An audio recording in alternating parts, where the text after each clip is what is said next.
sejak kapan sih dimulai sebenarnya orkestrasi ini ya? Kami melihat orkestrasi ini dimulai sejak tahun 2020, Mas Agung. Kalau orang berpikir cuma setahun 2 tahun, kami melihat dari 3 tahun yang lalu sebenarnya ini sudah dimulai. Apa dimulainya? Dimulai pandangan kami terhadap pasangan Prabowo dan Gibran ini, saya mengatakan ini tidak layak untuk diteruskan. Nah, yang pertama nih, Saya tertarik dengan pernyataan Anda, Bang Hanifah, yang Anda menyebutkan tadi Pak Agus Bianto mungkin 2 minggu lagi akan jadi Panglima TNI. Mungkin maksud Anda disiapkan untuk penggantinya Pak Yudo Margono, seperti itu kah? iya jelas siapa lagi. Hmm. Apakah dalam jangka waktu memang sesingkat itu, Bang? Sementara kan Dalam memang tempo baru. sesingkat-singkatnya dan tempo sesingkat-singkatnya dan secepat-cepatnya kalau bisa. Halo, selamat malam Tribuners. Anda kembali menyaksikan program On Focus bersama saya Agil Laksono. Gelaran Pilpres 2024 semakin memanas setelah Gibran Rakabuming Raka, putra sulung Presiden Jokowi, menjadi calon wakil Presiden Prabowo Subianto. Sedianya Gibran memang belum memenuhi syarat jika dilihat dari segi usia. Namun, putusan MK yang membolehkan pejabat daerah di bawah 40 tahun menjadi cawapres telah memuluskan jalan Gibran menuju Pilpres 2024. Lantas benarkah semua yang terjadi belakangan ini merupakan desain untuk melanggengkan dinasti politik Jokowi? Kita akan bahas bersama Ketua DPP National Corruption Watch, Hanifah Sutrisna. Kita sapa terlebih dahulu Bang Hanifah. Halo, selamat malam Bang Hanifah, apa kabar? Malam Mas Agung, Ketua Umum DPP, izin Mas Agung, kalau ketua Baik, banyak sini. Ketua Umum DPP National Corruption Watch, Hanifah Sutrisna. Terima kasih, terima kasih. Kabar baik ya Bang Hanifah ya? Alhamdulillah. Gimana Mas Agung, sehat? Kawan-kawan di Sehat sana? juga Bang Hanifah, Alhamdulillah. Baik. Sebagai pengantar Bang Hanifah, bagaimana Abang melihat situasi saat ini? Apakah hadirnya Gibran di kontestasi Pilpres menguatkan adanya dinasti politik? Kalau izin diperkenankan menyampaikan dari awal bahwa sebenarnya kalau NCW melihat sebenarnya nggak hanya di tahun ini aja.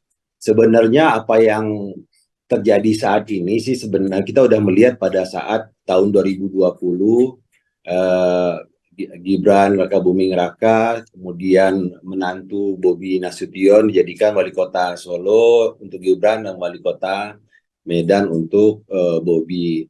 Nah, selama ini NCW masih berpikiran positif bahwa ini proses suksesi yang berjenjang. Artinya kalau dimulai dengan pemerintah daerah tingkat 2, kemudian jika berprestasi naiklah ke tingkat 1 atau provinsi, kemudian karena umur kan masih lumayan muda ya, 36 tahun. Kemudian mungkin bisa jadi menteri di era presiden siapa, kemudian jadi presiden. Nah, yang kami sayangkan di sini adalah bahwa proses terbentuknya dinasti ini dalam kurun waktu setahun terakhir. Jadi kami melihat ada gerakan-gerakan orkestrasi dari istana. Kami duga bahwa ini dimulai sebenarnya dari kekecewaannya Pak Jokowi atau Pak Lurah ini ya pada saat Lebaran itu dipanggil ke puncak itu untuk mendeklarasikan Ganjar menjadi capresnya dari PDIP. Nah, orkestrasi ini yang awalnya itu perlahan-lahan speednya menjadi cepat. Nah, jadi kami melihat terjadi percepatan speed dari kerjanya dinasti ini dengan adanya upaya-upaya yang sangat sistematis. Yang pertama itu dengan mengajukan judicial review. Jadi JR ini sengaja dibikin ada 4 JR. Kalau kami menduga ya, dibikin 4 JR seolah-olah ada 4 penggugat dengan materi-materi gugatannya itu more or less sama. Cuman yang gugatan yang dalam keputusan 90-nya si MK ini ditambahkan frasa. Jadi mengecoh semua pemirsa ini. Jadi kita pun semua kan awalnya sebelum makan siang itu berpendapat bahwa Anwar Usman ini sangat profesional dengan kekhawatiran dia untuk konflik of interest dalam memutuskan GR ini. Dia nggak ikut ya kan, tiba-tiba begitu habis kita makan siang semuanya kena prank kan. ternyata ada satu keputusan ya kan yang tidak mengabulkan seluruhnya, mengabulkan sebagian. Nah, yang dikabulkan sebagiannya inilah kami anggap disinilah terjadi nepotisme yang luar biasa, terjadi kolusi ya. Mungkin korupsinya tidak, nah, tapi kolusi adanya dua kelompok atau lebih ya kan yang bersepakat untuk mencapai satu tujuan. Nah, nepotismenya di sini terlihat dengan adanya hubungan kekeluargaan. Nah, ini hubungan langsung sih menurut saya adiknya Presiden Jokowi menikah dengan Ketua MK. Sebenarnya kalau kami lihat kenapa ini menjadi dinasti, karena kan kita lihat rentetannya sebulan sebelum keputusan itu, yaitu tanggal 21 itu tanggal 16 bulan 9 itu Kaisang itu menjadi ketua umum PSI. Nah, itu kan sebulan sebelum itu. Nah, ini kan seperti direncanakan dengan seksama lah dan dalam tempo sesingkat-singkatnya. Jadi proses inilah yang kami lihat ada terstruktur dan masif TSM ya. Proses ini yang membuat yang awalnya kita berpikir nggak mungkin lah seorangnya Jokowi ini yang dilahirkan oleh PDIP dan partai-partai pendukung lainnya yang dianggap orang ini adalah orang yang sangat memperhatikan wong cilik. Jika ditanya pada saat dia mau menjadi Presiden Indonesia pada saat baru 2 tahun jadi gubernur, dia bilang, enggak, saya akan fokus mengurus Jakarta selama 5 tahun. Bahkan di salah satu kampanye politiknya mengatakan, saya komitmen 5 tahun. Ya kan untuk memimpin DKI. Tapi kan ini dilanggar. Dan dengan bahasa selama ini mengatakan bahwa rakyat yang menginginkan, rakyat memanggil, dan partai pendukung pun pada saat itu melihat bahwa ini adalah pilihan terbaik dari yang tidak baik. Nah, jadi kalau dikatakan Pak Jokowi ini adalah yang terbaik pada saat itu, bagi kami sebagai aktivis penggiat anti rasuah, Pak Jokowi ini belum ada rekam jejak sejak dari wali kota kemudian gubernur ada upaya-upaya atau tindak tanduk yang disinyalir melakukan KKN gitu loh. Saking percayanya kami dengan kawan-kawan penggiat anti rasuah, begitu bersihnya Jokowi ini, kami malah kecolongan. Ternyata yang dilakukan ini bukan K yang paling depan, ternyata K nomor 2 dan N di belakang gitu loh Mas Agung. Baik, berarti publik menilainya ada dinasti politik karena gerakannya terlalu cepat dan seperti terstruktur seperti itu ya Bang Hanifah ya? Sangat terstruktur kalau menurut saya. Kenapa? Ya gini, kami lagi melakukan kajian, terserang aja kami lagi melakukan kajian apakah tindakan pemberian Ketua Umum PSI kepada Kaisang ini bisa dikategorikan sebagai gratifikasi. Karena gini Mas Agung, orang untuk bisa mencapai jenjang tertinggi pada suatu partai politik yaitu Ketua Umum, ini membutuhkan tahapan-tahapan dan penjenjangan yang luar biasa. Ya kan? Mungkin karena di Partai Solidaritas Indonesia ini mereka tidak memiliki fatsun, tidak memiliki aturan partai yang mewajibkan orang jika ingin menjadi pengurus DPP itu harus melalui beberapa tahapan, ya kan, beberapa sekolah mungkin, ya kan, beberapa kegiatan yang memperlihatkan militansi atau loyalitas ke partai. Tapi ini kan sekonyong-konyong. 2 hari sampai 2 minggu mengenal PSI melalui Kopdar atau Kopi Darat. Habis itu terjadi kesepakatan bahwa Kaisang ini cocok untuk menggantikan Giring menjadi ketua umum, dan tanpa diduga pada hari itu diumumkanlah bahwa Kaisang ini sekarang ini didaulat sebagai ketua umum PSI. Nah, kami lagi mencoba mengkaji bahwa relasi kuasa ayahnya Kaisang Pangarep ini memiliki andil di sini. Artinya siapapun yang mempunyai PSI ini, siapapun penguasa atau oligarki yang bekerja di belakang PSI ini memberikan sesuatu yang gratis. Kan mana ada jadi ketua umum partai itu yang gratis. Tiba-tiba coba si Kaisang Pangarep ini bukan anak siapa-siapa. Tidak akan mungkin menjadi ketua umum PSI seketika seperti itu. Nah, ini kami lagi mengkaji apakah ini bisa dikategorikan sebagai bentuk gratifikasi kepada keluarga Presiden Jokowi. Karena kalau lihat dari apa yang dikeluarkan, effort yang dikeluarkan oleh Kaisang ini hingga mencapai puncak tertinggi dalam suatu partai, menurut kami terlalu instan. Kalau dibilang karbit, tidak, ini instan. Kalau karbit kan masih ada prosesnya. Walaupun itu cepat, tapi masih ada prosesnya. Kalau instan kan Mas Agung tahu sendiri seperti Indomie kan. Maaf ini ya iklannya dia. Seperti mie lah.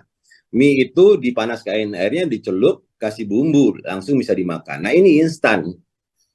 Sangat instan sekali. Kalau karbit kan kita masih butuh. Kalau karbit buah-buahan kita butuh 2 hari 3 hari kan. Kalau instan kan nggak sampai 5 menit bisa kita makan itu mie. Gitu Mas Agung. Baik, jadi prosesnya memang begitu singkat dan sangat mengejutkan publik ya Bang Hanifa ya. Lalu kita kembali ke persoalan Gibran tadi, Bang Hanifa. Apakah Ya, kemudian isu yang beredar ini terkait dinasti politik merupakan citra yang buruk seperti itu? Dan mengapa? Sementara di satu sisi mungkin dengan adanya Gibran nantinya bisa memperbaiki dan melanjutkan program Jokowi yang tertinggalkan. Katakanlah seperti IKN kan tidak mungkin dibiarkan begitu saja untuk tidak diselesaikan. ya, kami melihat seperti ini. Eh, Jika dikatakan bahwa dengan hadirnya Gibran ini sebagai anak muda ini, mumpung ini hari ini Hari Sumpah Pemuda ya, 28 Betul. Oktober. Jadi mencermati ini eh, dengan mengatakan bahwa dengan munculnya Gibran, kesempatan terhadap anak muda akan terbuka dengan luasnya, ya kan? Jadi selama ini kita harus antri karena begitu panjang runutan atau urut kacangnya, sehingga untuk menjadi seseorang itu kita butuh waktu. Kita belajar di Indonesia ini bahwa ada norma-norma, ada toto kromo, ya kan? Ada politik berjenjang yang selama ini menjadi jargon-jargon para senior-senior kita, terutama senior-senior yang partai politik yang berada di koalisinya yang mendukung Mas Gibran ini. Nah, apa yang kami lihat di sini, para milenial saat ini atau generasi Z ya saat ini, mereka tidak melihat bahwa apa yang didapatkan oleh Gibran ini sesuatu yang bisa membanggakan bagi kaum milenial. Jadi mereka melihat bahwa untuk bisa menjadi seseorang itu tidak perlu harus bersusah payah melalui jenjang-jenjang suksesi. Jadi yang penting kalau bapak saya orang berkuasa, saya besok akan bisa menggantikannya untuk berkuasa juga. Dan kalau di perusahaan swasta sih nggak apa-apa Mas Agung. Tapi ini kan negara ini dibentuk dengan konstitusi ya kan, dengan disupport oleh berbagai macam undang-undang dan peraturan yang mengikat seseorang itu uh, memiliki masa kapan dia bisa menjadi calon presiden atau calon wakil presiden. Nah, ini kan yang dilakukan oleh MK ini sebenarnya bagi kaum milenial ini jadi tanda tanya sebenarnya. Jika seandainya selama ini Mahkamah Konstitusi itu digunakan untuk memperjuangkan hak konstitusi mereka. Nah, sekarang kondisi seperti ini kan memperlihatkan bahwa di Mahkamah Konstitusi yang sangat terhormat ini pun ternyata bisa dilakukan bisa terjadi konflik of interest gitu loh. Dan kalau seandainya besok terjadi dispute pada saat pemilihan legislatif dan pemilihan presiden, ini dikhawatirkan siapapun yang dipilih oleh anak-anak muda sekarang, ya kan, relasi kuasa ini akan menjadi tendensius bagi mereka bahwa ya udahlah, bisa jadi, saya khawatirkan bisa jadi anak muda yang belakangan ini dibilang akan mensupport Gibran, saya khawatir malah mereka apatis, malah golput akan tambah banyak. Nah, kekhawatiran ini kan membuat mesin demokrasi kita yang berjalan sudah bagus pasca reformasi ini kan mundur lagi sebenarnya.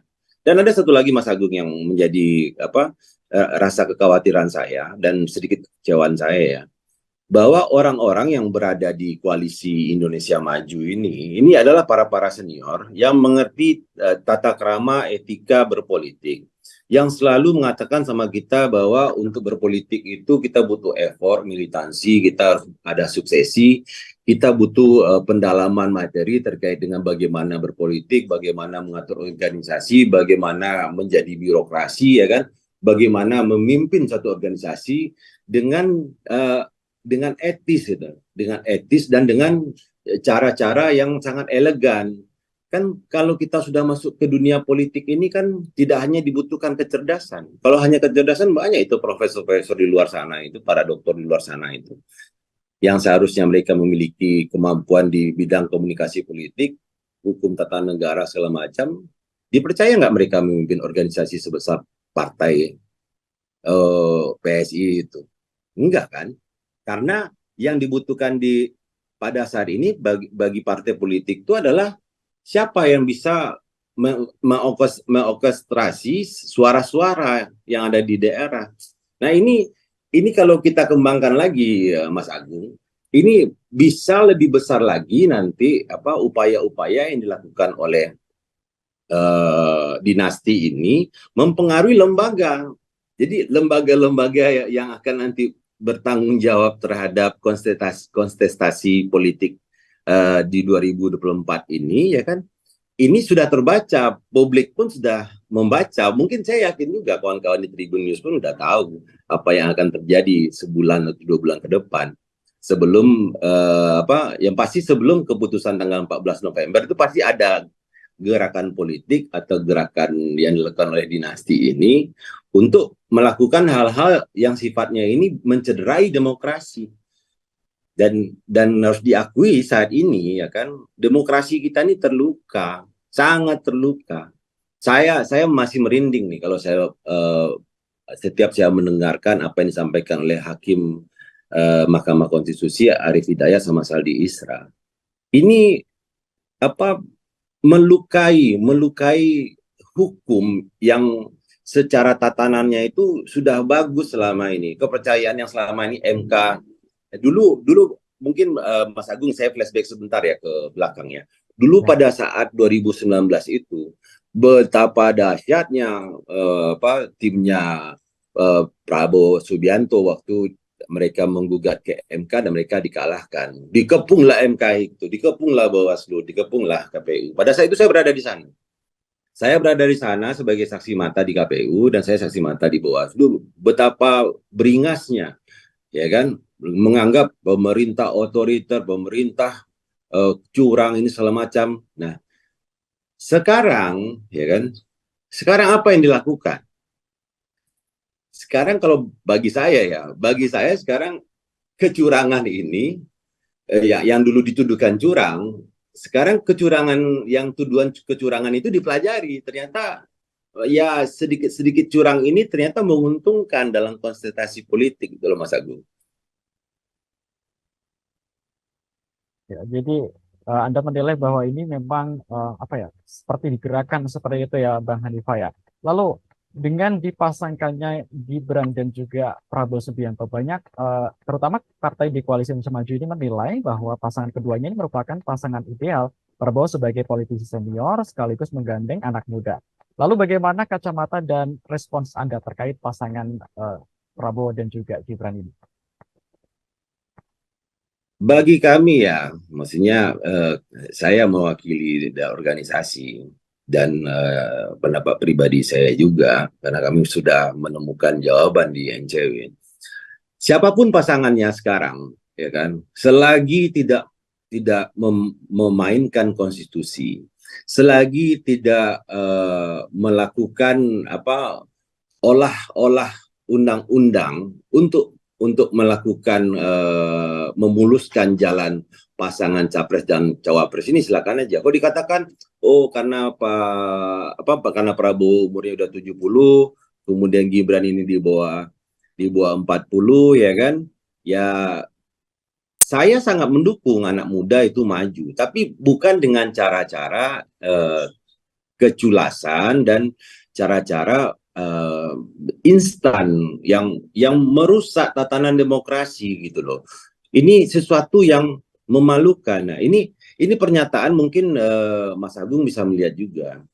Itu di luar sana, media-media luar negeri pun sudah mengatakan bahwa apa yang terjadi di Indonesia ini adalah seperti dinasti politik baru yang menggantikan Orde Baru zamannya Soeharto dulu. Nah, ini kan mencederai sekali nih. Kalau kita dipandang di dunia internasional itu dipandang bahwa tatanan demokrasi di Indonesia sekarang sudah hancur ya kan, dengan dinastinya Jokowi ini, dengan apa yang terjadi di MK ya kan. Nah, ini membuat nanti rasa percaya orang terhadap nilai-nilai demokrasi di Indonesia ini akan hilang. Kalau dikatakan pandangan kami terhadap pasangan Prabowo dan Gibran ini, saya sangat tidak, saya mengatakan ini tidak layak untuk diteruskan. Nah, yang pertama nih, seperti yang kami suarakan kemarin. Yang pertama, dua calon ini boleh dikatakan banyak cacatnya. Cacat yang pertama untuk calon presiden, seperti yang kami sampaikan di beberapa konferensi pers kami, di podcast-podcast kami sampaikan bahwa dugaan-dugaan korupsi yang sekarang ini kami sampaikan Prabowo ini tersangkut 2 dugaan korupsi, belum lagi yang ketiga nih karena kami lagi mengumpulkan datanya, bahwa Prabowo ini dugaan terhadap pembelian pesawat bekas Mires 2000-5 yang kami duga adalah pesawat yang sama yang dulunya akan dihibahkan ke Republik Indonesia tahun 2009. Pada saat itu Menteri Pertahanan adalah Yuwono Sudarsono. Dan saya yakin itu Pak SBY tahu sekali itu. Tapi kan begini, Mas Agung, dalam prinsip peperangan, enemy of your enemy is your friend, right? Jadi kalau seandainya sekarang dikatakan Pak SBY itu sebenarnya tahu apa yang terjadi dengan pesawat impor pesawat tempur bekas ini, ya sekarang mereka berkooptasi berdua. Dan saya yakin pun kalau kita minta Pak SBY berbicara apa adanya terkait dengan impor pesawat bekas ini, ya saya yakin Pak SBY nggak akan mau bicara. Itu yang pertama. Terus yang kedua, kenapa saya bilang tidak layak mereka ini menjadi calon presiden dan calon wakil presiden? Yang kedua, Prabowo ini yang didolat sebagai pelaksana ya, kan zamannya Pak Jokowi ini ada beberapa menteri yang didolat supaya menjadi pelaksana tugas atas perintah presiden untuk menjalankan nawacitanya. Nah, perintah kedua yang dijalankan oleh Prabowo Subianto ini adalah terkait dengan lumbung pangan nasional. Nah, lumbung pangan nasional ini pun kalau kita mau benar-benar membuka selebar-lebarnya, sebelum saya kembali lagi ke pesawat tempur bekas ini terlihat semua LSM, semua NGO baik dalam atau luar negeri mengatakan bahwa lumbung pangan nasional ini yang didaulat tahun 2020 sampai dengan tahun 2023 ini bukan manfaat yang didapatkan oleh rakyat Indonesia, malah banyak mudaratnya. Kenapa? Lahan-lahan itu dikuasai oleh korporasi-korporasi swasta besar yang kami duga pun itu adalah kroni-kroninya Prabowo Subianto. Dan penguasaan lahannya ini bukan lahan sedikit, Mas Agung. Lahannya ini luar biasa sekali besarnya. Yang paling besar itu ada di Papua. Di Papua itu lebih dari 1,3 juta hektar. Nah, di Sumatera itu lebih dari 200.000 hektar. Bahkan mungkin katanya hampir 400.000 hektar. Di Kalimantan itu lebih dari 200.000 hektar.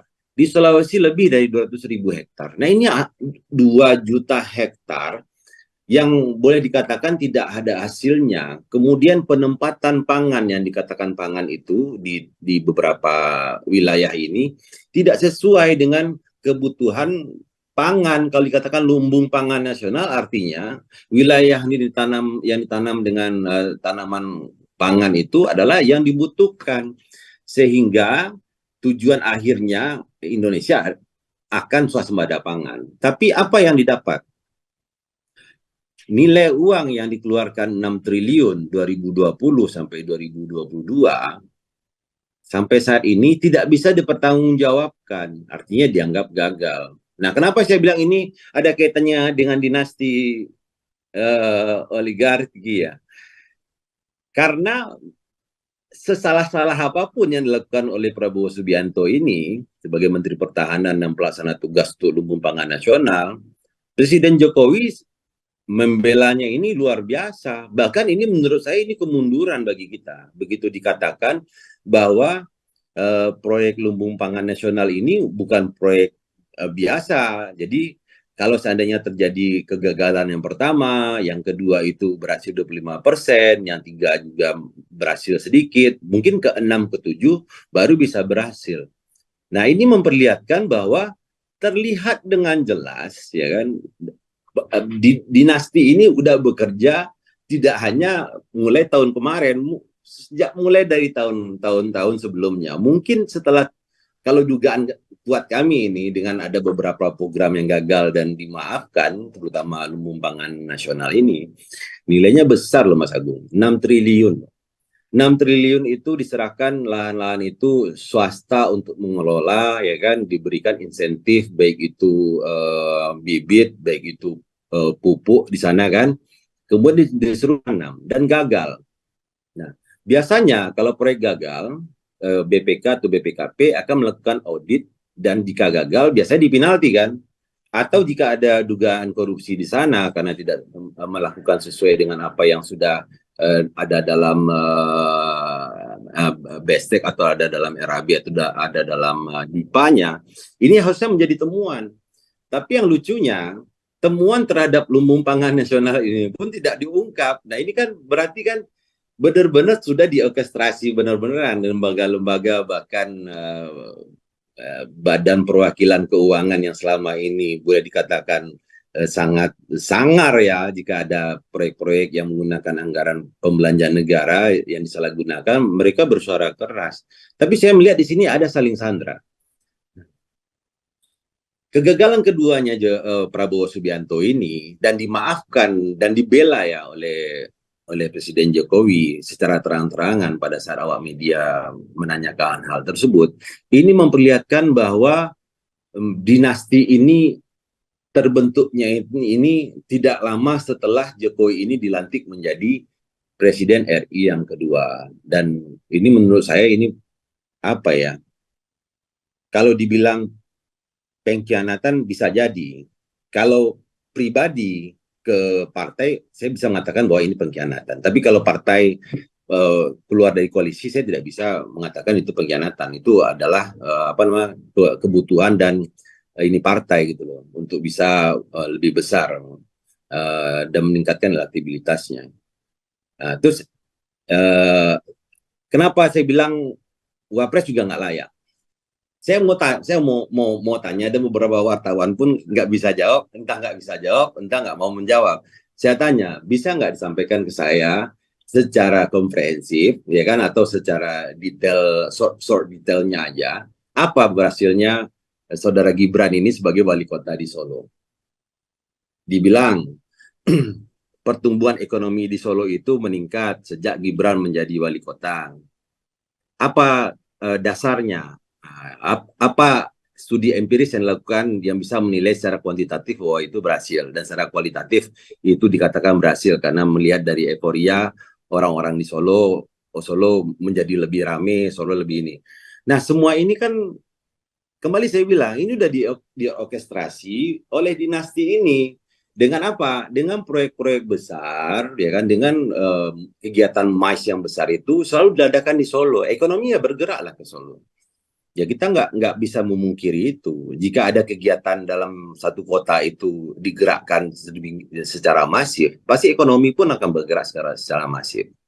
Yang berikutnya, jika dikatakan Gibran ini berhasil dia sebagai wali kota Solo, ini saya kasih aja gambaran.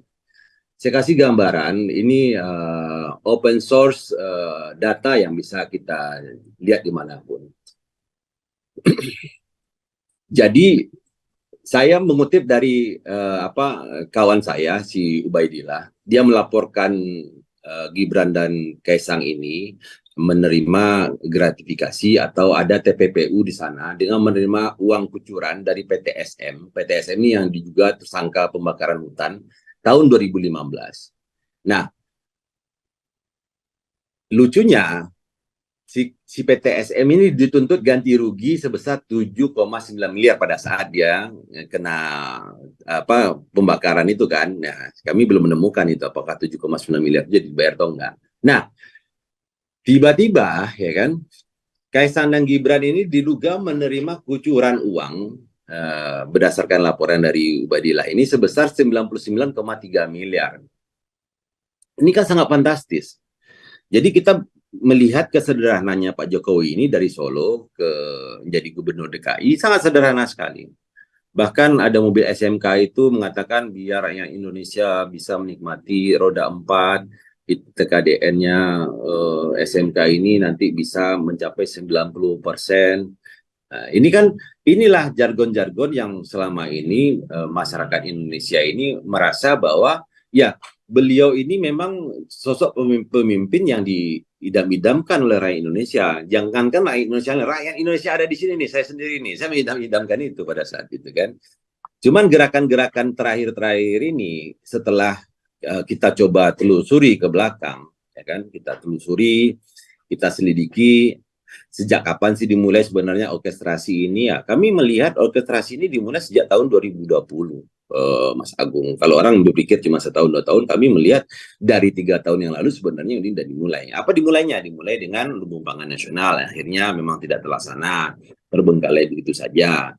Kemudian apalagi nih yang bergerak di sana? Nah, saya kemarin sempat menduga juga bahwa Rempang Eco City itu investasi yang dipaksakan sebesar 11,8 miliar dolar ya kan, hampir 170 triliun itu ini juga merupakan bentuk upaya-upaya dinasti ya untuk mengelembungkan pundi-pundi sebelum kontestasi. Kenapa saya bilang begitu? Karena Saudara Bahlil ini kan sekarang menjadi salah satu anggota Bapilu atau Bapil Presnya Prabowo dan Gibran. Nah ini kan kalau kita melihat runutan ini ya, ternyata memang sudah dilakukan jauh-jauh hari sebelum ini. Nah, ketidakberhasilannya Kaisang ini pun kita lihat ya, ada beberapa hal. Kalau memang berhasil memiliki ide-ide cemerlang, inovatif, kreatif, segala macam, mungkin Mas Agung pernah mendengar juga kan di Solo kan, bahwa bisnisnya Kaisang ini ada 4 loh yang sudah gugur loh, maksudnya yang sudah bangkrut loh Kaisang ini. Jadi kalau dikatakan dia berhasil sebagai kepala daerah, ini mohon maaf nih Mas Agung, bukan saya merendahkan orang ya karena pendidikan atau karena apa ya.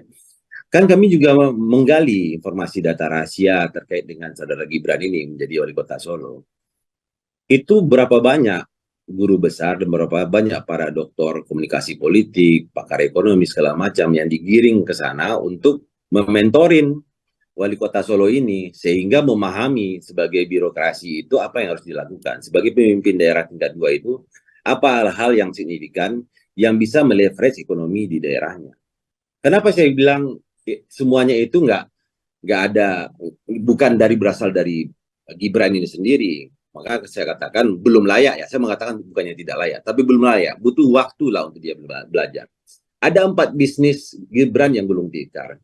Yang pertama itu tema kopi, 40 toko tersebar di wilayah Indonesia. Yang kedua tuh ada Gola. Gola ini startup minuman, modalnya itu 71 miliar, ya kan, dari Ventura Alpha, JWC Ventures, dan ini pun bangkrut. Nah, kemudian ada Siap Mas. Siap Mas ini produk minuman ngedrink, ringan dan keripik. Nah, kemudian ada laginya Madang. Madang ini dianggap salah satu bisnis yang bisa membawa Gibran ini kan berhasil sebagai pengusaha. Ternyata kan gagal juga.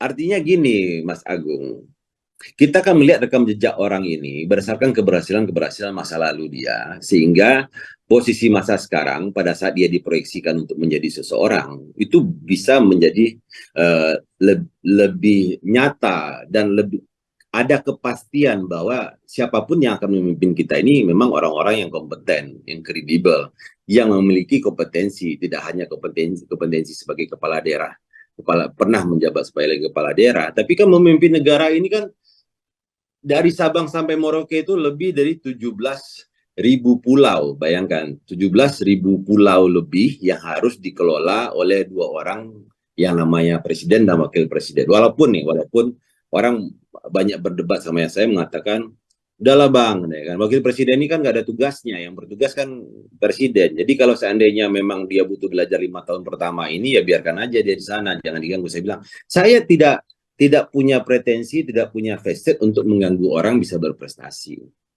Tapi proses instan yang dilakukan oleh saudara Gibran ini melalui tangan-tangan dinastinya, ini yang tidak sesuai bagi kami, kalangan aktivis, kalangan profesional. Karena ini melukai, mencederai demokrasi, mencederai upaya-upaya yang dilakukan oleh kita sebagai anak bangsa, ya berjenjang karir, ya kan, yang berorganisasi dari awal, dan akhirnya kami bisa berada di satu titik pengakuan baik di society gitu loh. Di social society ini kan pengakuan ini penting bahwa orang ini kredibel, orang ini memiliki kompetensi base yang layak untuk ditempatkan pada satu tempat yang benar-benar mulia, yaitu calon presiden dan presiden. Terkait dengan Prabowo, kenapa lagi dia tidak ini? Nah, saya mencermati sekali Prabowo ini. Nah, apa yang menjadi kekecewaan saya satu hal lagi sebenarnya adalah adanya pengakuan dari kepala rumah sakit RSPAD mengatakan bahwa Prabowo itu yang diduga 2 kali stroke itu salah.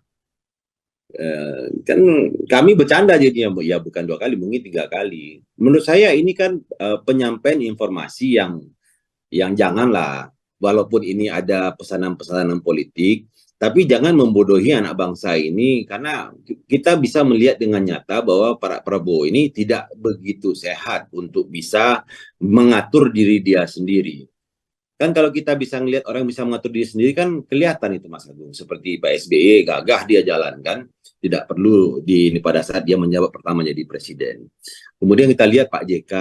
Pak JK walaupun udah tua kayak gitu masih gagah juga, bisa berjalan dengan baik. Kita lihat Pak Ma'ruf Amin, masih bisa beliau berjalan tanpa ada ketakutan dari para pengawalnya beliau akan jatuh. Cuman kalau kita lihat dengan Prabowo Subianto, mohon maaf saya bukan menyinggung fisik, tidak, tapi saya menyinggung kesehatan.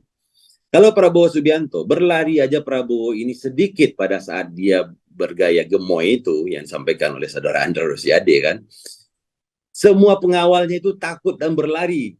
Jangan sampai Prabowo Subianto ini jatuh.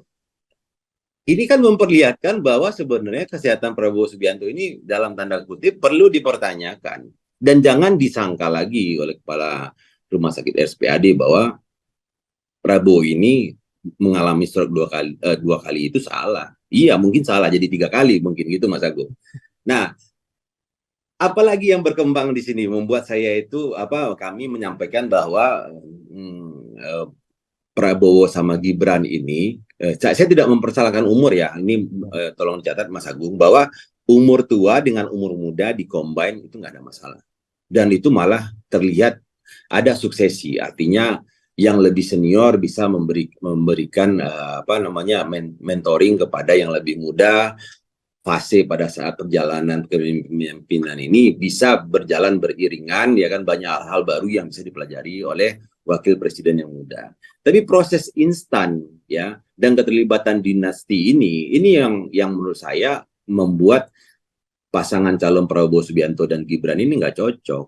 Nah, kalau dikatakan lagi kan, saya kan paling banyak diserang itu kalau ditanya kenapa ini mengatakan Prabowo nggak layak. Ya nggak layak, karena kalau belum beliau itu bisa menanggapi apa yang kami sampaikan terkait dengan pesawat bekas itu, Mas Agung tahu nggak bahwa tidak dalam pengadaan barang dan jasa, jika kita harus mengimpor suatu barang, keharusan ini karena emergency, karena force major, kita butuh barang itu tidak bisa sekonyong-konyong barang bekas kalau jika masih ada barang yang lebih bagus. Dan dari Komisi 1 pun mengatakan bahwa Prabowo membeli pesawat bekas ini nggak pernah berkonsultasi. Nah, ini kan ada hal yang dilanggar di sini. Tolong jawab dulu, Pak Prabowo Subianto, dugaan kami, ya kan, bahwa jika benar itu bukan pesawat yang sama, kemudian kenapa Bapak ini uh, mengimpor sesuatu yang bekas, yang harga pemeliharaan barang pesawat itu mahal dan spare part-nya mahal sekali. Ini nggak efektif. Saya yakin Menhani tahu. Cuman saya nggak tahu ya, apakah Menhan ini sendiri yang bekerja dibantu oleh kroni-kroninya, atau kroni-kroninya yang mencokoki Menhan ini. Tapi saya nggak yakin lah kalau kroni-kroninya mencokoki Pak Menhan, karena beliau kan sangat keras dan tegas orangnya. Dan ya kesimpulan saya gini, sebelum beliau bisa menyelesaikan apa dugaan korupsinya terkait dengan pesawat bekas, ya kan, harusnya itu hibah jadi bekas, kemudian mempertanggungjawabkan kegagalan lumbung pangan nasional yang 6 triliun itu besar loh, 6 triliun itu. Kemudian Saudara Gibran, kenapa saya bilang nggak layak juga ya, karena memimpin perusahaan sendiri dengan investasi yang ditanamkan oleh orang lain aja gagal, apalagi memimpin negara ini nanti. Terbayang nggak, Mas Agung, berapa banyak investasi nanti akan masuk ke Indonesia? Nah, kalau seandainya yang menjalankan investasi ini tidak mengerti mengelolanya, tidak mengerti meleverage-nya, ya kan, tidak bisa dia melakukan hal-hal yang inovatif, yang kreatif, sehingga uang ini bisa berkembang. Itu kan bisa membahayakan juga nanti. Kemudian apa yang disampaikan oleh Menteri Keuangan Sri Mulyani, bahwa program-program yang disampaikan oleh Gibran Rakabuming Raka ini sebenarnya program yang sudah ada dan hanya melanjutkan apa yang disampaikan oleh bapaknya Presiden Jokowi. Dan hal ini sangat bagi anak muda ini, saya kan masih muda nih ya, menganggap kenapa harus bergantung kepada orang tua gitu. Kalau emang Anda kreatif, Anda inovatif, Anda memiliki penalaran yang bagus untuk bisa memimpin bangsa ini, sampaikanlah hal-hal yang baru, sampaikanlah hal-hal yang bisa mengedukasi anak muda bangsa ini, sampaikanlah sesuatu yang membuat ada efek wow-nya bagi anak muda di Indonesia. Ini mumpung Hari Sumpah Pemuda ini, ya kan, bertanah air satu tanah air Indonesia, berbangsa satu bangsa Indonesia, berbahasa itu bahasa Indonesia. Cuman ini nggak kelihatan bagaimana gagahnya kita anak muda Indonesia ketika kita lihat Bung Karno, Bung Hatta, Sultan Syahrir, ya kan, Agus Salim pada saat itu, Tan Malaka, anak-anak muda ini yang memimpin bangsa pada saat itu. Jangan disamakan, karena ini saya kadang-kadang agak bingung juga kalau seandainya ada beberapa politikus senior menyamakan Gibran ini dengan para pahlawan nasional kita dulu yang membangun bangsa ini, yang founding father kita ini, ya kan, memiliki kecerdasan luar biasa, keterbatasan informasi, tapi bisa mereka melakukan pengolahan data dengan sempurna, berdebat dan menjadi bagian dari delegasi untuk bisa bersidang atau berunding dengan Belanda pada saat itu. Ini hal yang berbeda. Ini tolong dipahami dulu bagi kawan-kawan yang ada di seluruh Indonesia, terutama para pemuda ini, bahwa janganlah menyamakan seseorang yang memang belum memiliki kompetensi yang pas untuk posisi tertentu dengan masa lalu orang yang memiliki kecerdasan, yang kemampuan, yang memang harus diakui luar biasa. Kalau nggak luar biasa, kita nggak akan menjadikan para pahlawan itu sebagai pahlawan nasional, gitu Mas Agung. Ya, baik. Itu tadi pandangan Anda terkait pasangan cawapres dan juga cawapres Prabowo Subianto dan Gibran, ya. Anda menyatakan bahwa ini tidak layak untuk diteruskan seperti itu. Lalu di tengah isu dinasti politik ini, kami juga mendengar ya di berbagai media dari PDIP mengeluarkan isu soal ada permintaan 3 periode di internal PDIP dari RI 1. Tapi pernyataan ini sebenarnya sudah dibantah oleh Mbak Puan Maharani, Bang Hanifah. Tapi justru digaungkan lagi oleh Sekjen PDIP Hasto Kristianto. Lalu bagaimana menurut pendapat Bang Hanifah? Makanya saya bilang tadi Mas Agung, ini kan saya kok dibilang diajak bercerita kayak gini bisa sampai pagi kita nih. Tapi gini, saya ini ya, proses untuk melanggengkan kekuasaan dinasti ini sebenarnya tidak dimulai setahun atau 2 tahun ke belakang ini, tapi udah sejak tahun 2020. Jadi sejak tahun 2020 itu sebenarnya sudah mulai di spill lah, dicetuskan bahasa-bahasa bahwa jika bisa dilakukan karena rakyat masih ingin Jokowi sebagai presiden, disampaikan oleh Mbak Lila Dahlia, juga pernah disampaikan juga sama Menko Marves ya, Luhut Binsar Panjaitan, bahwa ya kalau seandainya memang rakyat meminta supaya menjadi 3 periode, kenapa nggak coba dipertimbangkan yang segala macam. Itu sebenarnya udah lama. Dan ini pun juga diakui oleh pengamat politik Yunarto kan. Jadi Yunarto itu dipanggil berdiskusi dengan Presiden Jokowi dan diakui kan terbuka di Twitternya dia bahwa dia dipanggil bagaimana strategi ya yang bisa dilakukan untuk bisa melanggengkan kekuasaan 3 periode.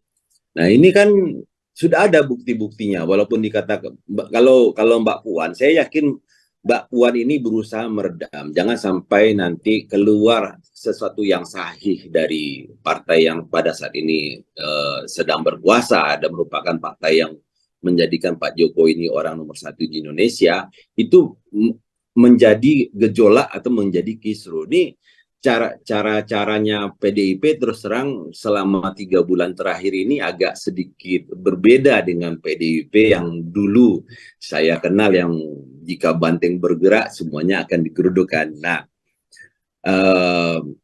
cara-cara humanis yang disampaikan oleh Mbak Puan ini menurut saya inilah negarawan yang sejati. Artinya di sela-sela beliau ini juga merupakan penerus dari Bu Megawati, tapi cara penyampaian sekarang Mbak Puan ini luar biasa menurut saya. Artinya dia tidak ingin melukai hati kader-kadernya, tapi dia juga berusaha tidak mengecilkan Jokowi sebagai presiden yang masih menjabat saat ini. Tapi kan ini saya yakin pasti ada batasnya.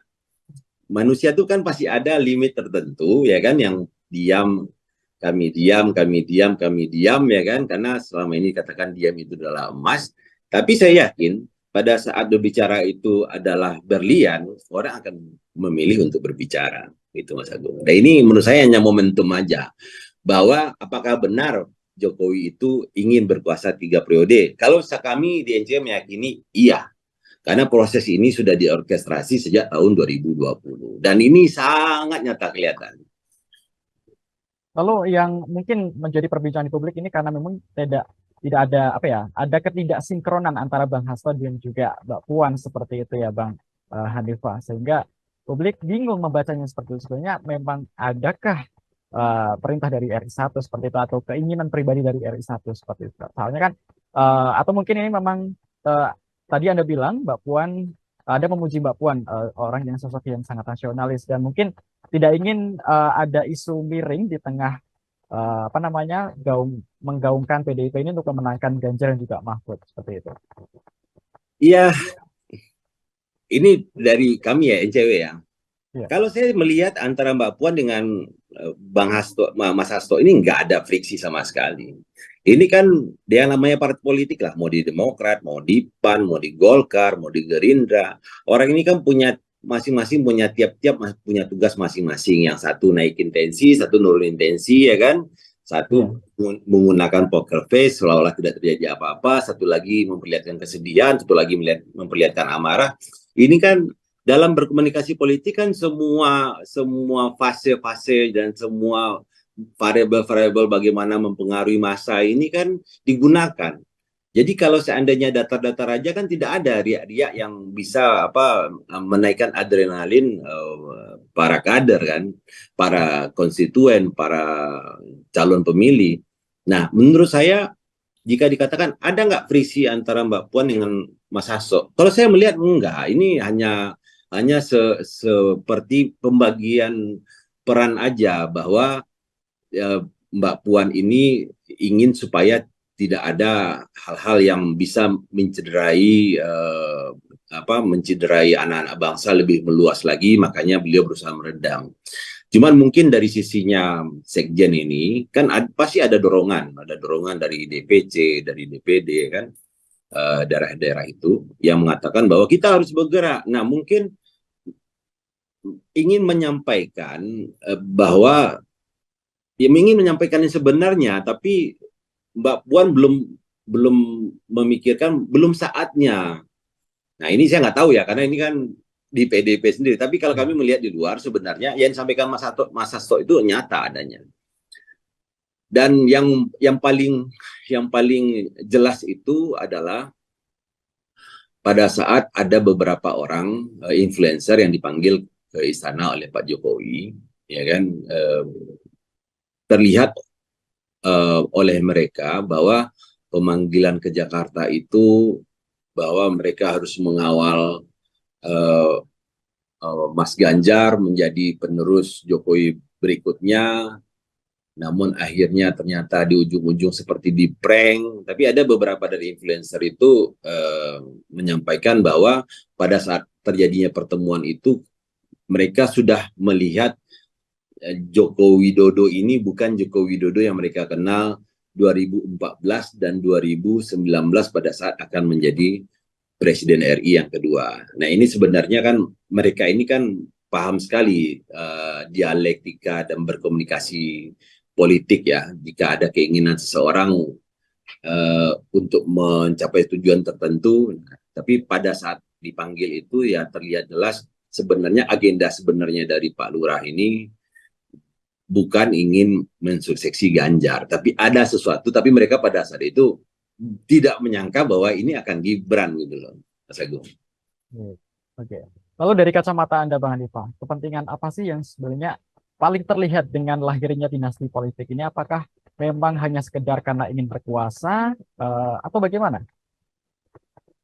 Nah, ini yang menarik ini. Beberapa orang selalu mengkait-kaitkan bahwa suksesinya si Gibran Rakabuming Raka ini ya kan mendampingi Prabowo Subianto tujuannya untuk mengawal proyek-proyek strategis nasional yang sudah digulirkan oleh Pak Joko Widodo ini, sehingga sustainability-nya itu tetap terjaga.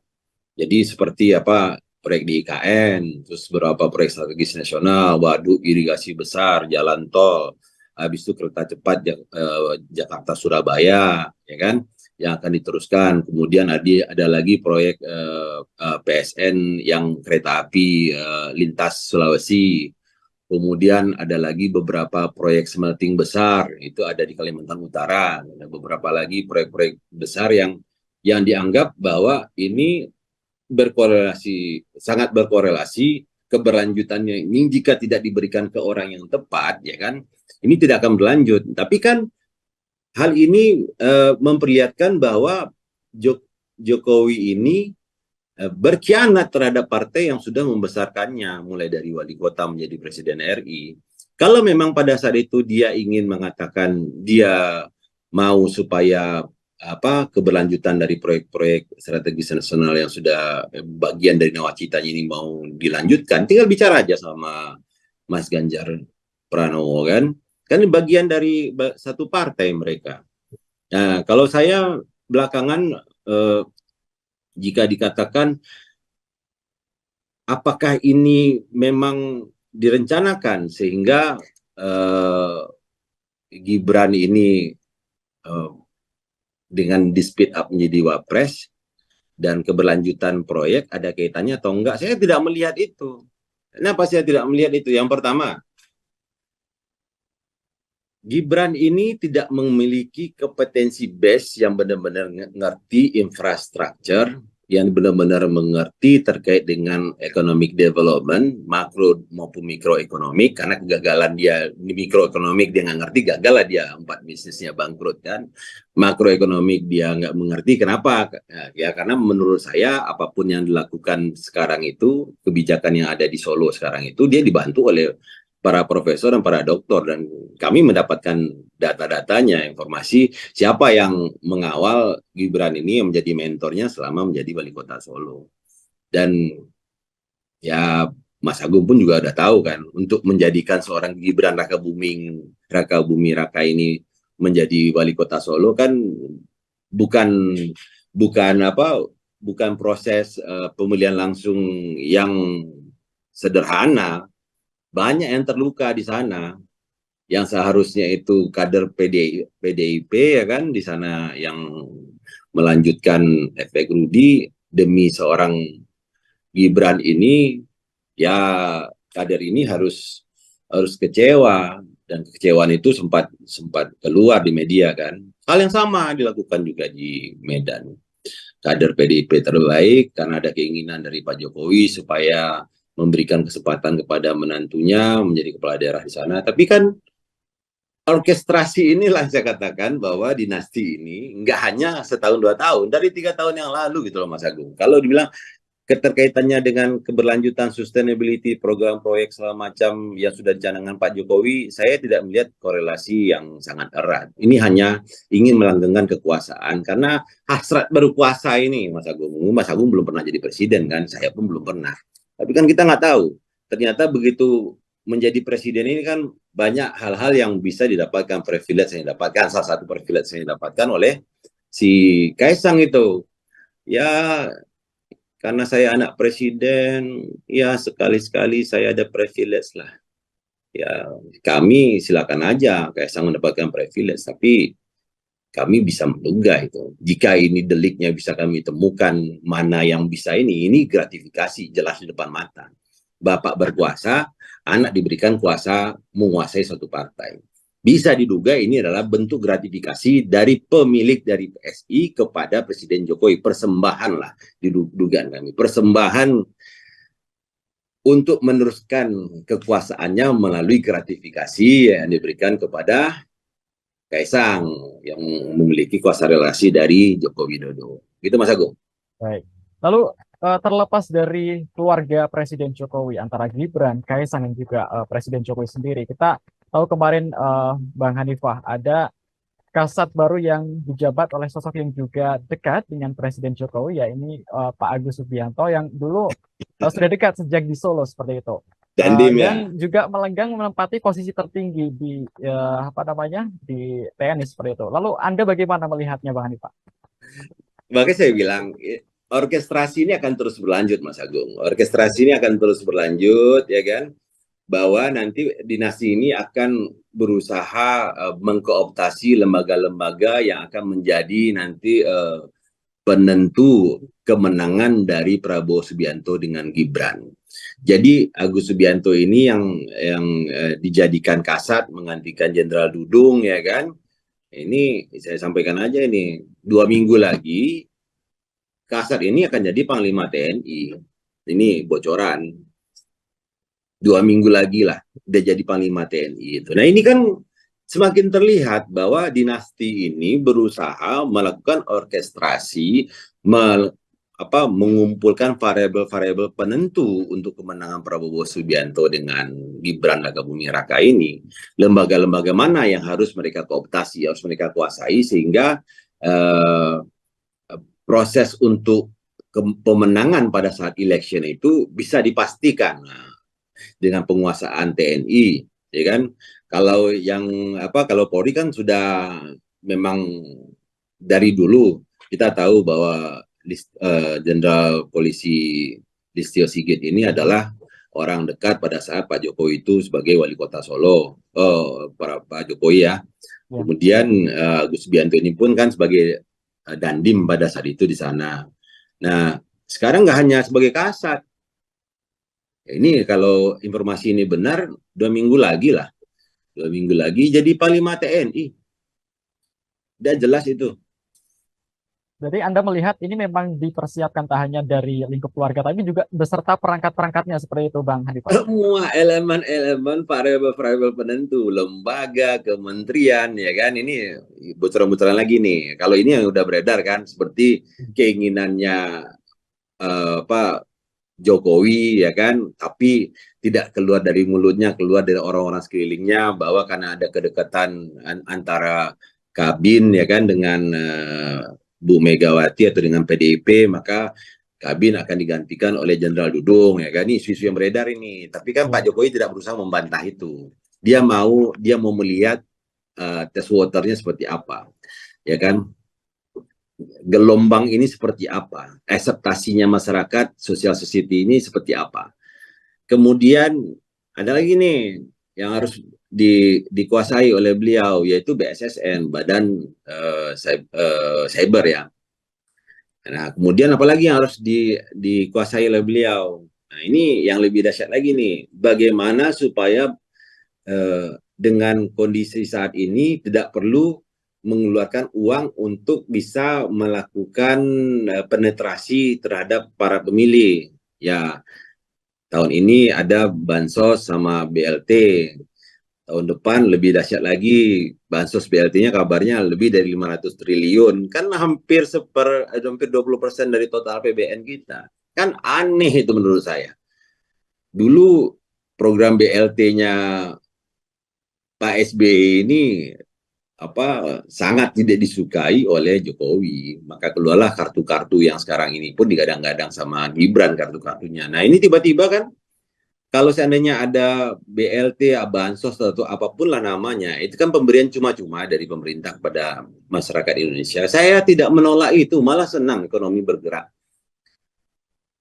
Tapi ini kan dapat diduga bahwa pemberian uang sebesar 500 triliun lebih itu, ini proses mengambil hati para pemilih bahwa jika seandainya bapaknya aja bisa mengeluarkan uang 500 triliun untuk dibagi-bagikan, yang itu sebagian besar pun dikorupsi ya oleh pelaksananya, apalagi anaknya besok. Ya, ini besok kalau seandainya Gibran jadi wapres, ya program bagi-bagi bansos dan BLT ini ya mungkin akan ada lagi. Nah, kan ini merusak cara berpikir anak bangsa untuk tidak berusaha bekerja, ya kan, meningkatkan kompetensinya, meningkatkan skillnya untuk bisa menghasilkan dari hasil keringatnya sendiri.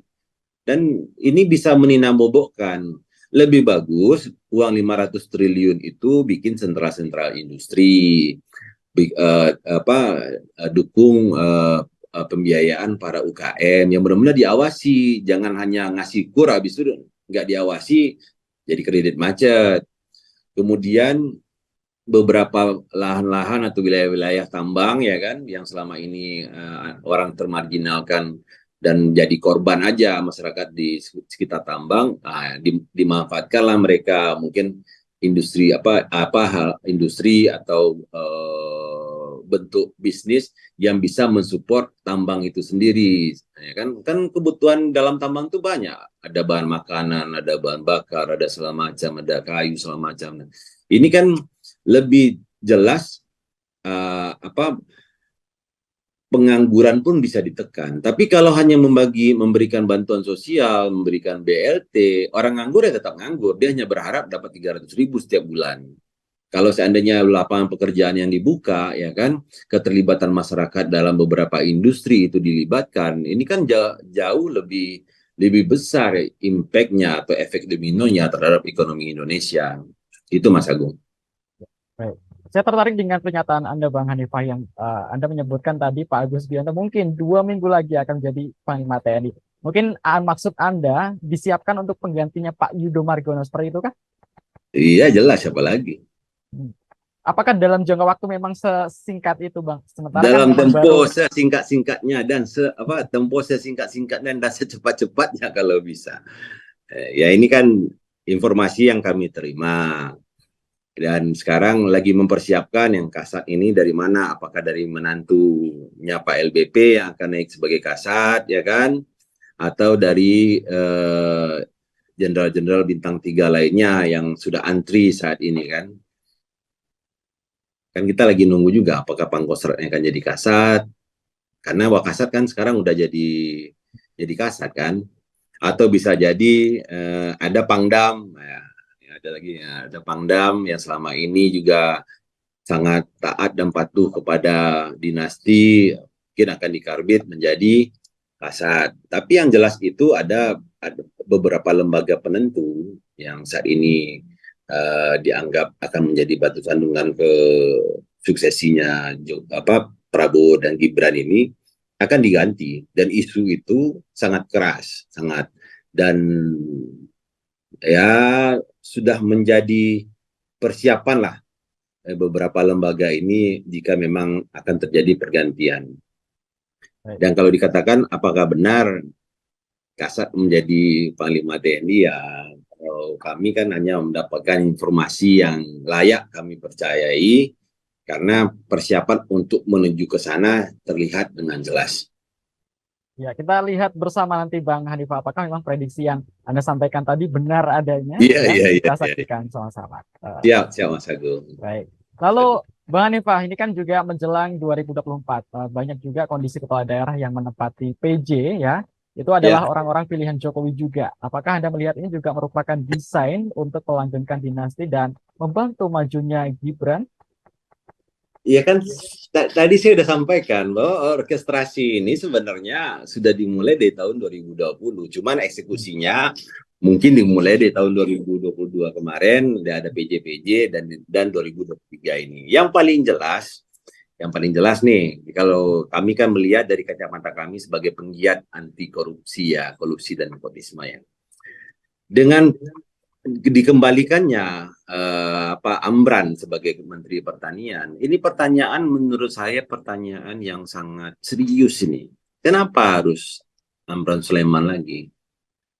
Kalau emang dianggap dia berhasil sebagai Menteri Pertanian, kenapa nggak diteruskan seperti Basuki gitu loh, Menteri PUPR, seperti Menteri Keuangan Sri Mulyani, ya kan? Seperti Menseknek, seperti siapa lagi yang 2 periode ini, Menteri Perhubungan yang memiliki kedekatan dengan Jokowi, siapa lagi yang tidak diganti ini. Nah, kenapa harus Amran yang dijadikan di sana? Ya karena Amran ini menurut dugaan kami memiliki kedekatan dengan salah satu pengusaha batubara di Kalimantan Selatan. Yang kami yakini lagi nih, mudah-mudahan kami salah.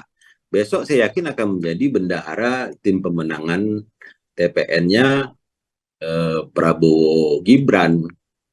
Nah, ini kan kembali lagi kita bicara orkestrasi, bahwa Amran ini akan dijadikan juga sebagai jangkar untuk pemenangan Prabowo Ganjar di khususnya Sulawesi Selatan, umumnya itu untuk daerah Sulawesi. Nah, ini kan akan head to head lah nanti dengan Pak JK, jika Pak JK masih mendukung Anies, atau mungkin Pak JK sudah ada pilihan lain selain dari Anies. Nah, ini terlihat jelas lah kalau kita, apalagi kalau PJ-PJ sekarang itu memang orang-orang yang dipilih dan sudah melewati screening dari ini dugaan ya, screening dari Menko Marves, siapa orang-orang yang bisa dipercayakan di lumbung-lumbung suara yang besar, ya kan. Nah, itulah yang akan dijadikan sebagai PJ gubernur di situ. Ini kelihatan sekali loh Mas Agung, orkestrasinya itu kelihatan sekali. Dan kalau dikatakan dinasti bekerja, sangat bekerja sekali. Nah, nanti ada lagi informasi bahwa dalam waktu dekat ini Kapolri akan memanggil Kapolda, ya kan, untuk koordinasi terkait dengan pelaksanaan pemilu atau pesta demokrasi tahun depan. Nah, kita lihat aja lah, apakah pemanggilan ini ada kaitannya dengan suksesi capres dan cawapres yang didukung oleh dinasti Jokowi. Ya kita lihat aja, kita kan bisa dapat informasi-informasi lah yang sangat dipercaya lah, sangat kredibel lah informasinya. Ya, jadi berarti memang Anda melihat ini pergerakannya memang sudah 3 tahun yang lalu sekitar itu ya Bang Hanifah ya. Dan Iya, dari tahun 2020 itu sebenarnya kami sudah melihat ada gerakan-gerakan seperti itu, penempatan-penempatan orang pada lembaga-lembaga tertentu. Habis itu proses suksesi orang-orang tertentu yang pernah berada di wilayah Solo, ya kan. Nah, ini sudah sangat terlihat. Terlihat pertama sekali itu pada saat dipilihnya Listio Sigit menjadi Kapolri. Kan umur bertugasnya masih 7 tahun pada saat dia menjabat sebagai Kapolri. Cuman kami melihat bahwa ya apapun dilakukan oleh Jenderal Sigit ini sedikit banyak beliau bisa beradaptasi lah, bisa menurunkan tensi yang ada selama hingga hari inilah. Walaupun bukan dikatakan sebagai Kapolri yang berprestasi juga, tapi minimal bisa menenangkan kondisi dan dinamika yang terjadi di lapangan sekarang ini pun ya lebih kondusif lah. Walaupun yang lebih represif itu kadang-kadang ya Kapolda-Kapoldanya. Itu Mas Agung. Ya, baik, itu tadi pandangan Bang Hanifah terkait isu dinasti politik Jokowi yang mungkin publik melihatnya akan dilanggengkan dengan cara Gibran ini menjadi cawapresnya Prabowo Subianto. Namun terlepas dari semua itu Bang Hanifah, kita tentu semuanya berharap ya Pilpres 2024 ini berjalan dengan kondusif ya Bang Hanifah, Ya, dan ya. demokrasi juga tetap ditegakkan di negeri ini. Terima kasih Amin Bang ya. Hanifah atas bincang-bincangnya malam ini. Saya Agung Laksono pamit undur diri. Terima kasih dan Terima kasih sampai Mas jumpa. Agung. Salam Sumpah Pemuda. Lokal menjadi Indonesia. Download Tribun X sekarang. Menghadirkan lokal menjadi Indonesia. Download Tribun X sekarang.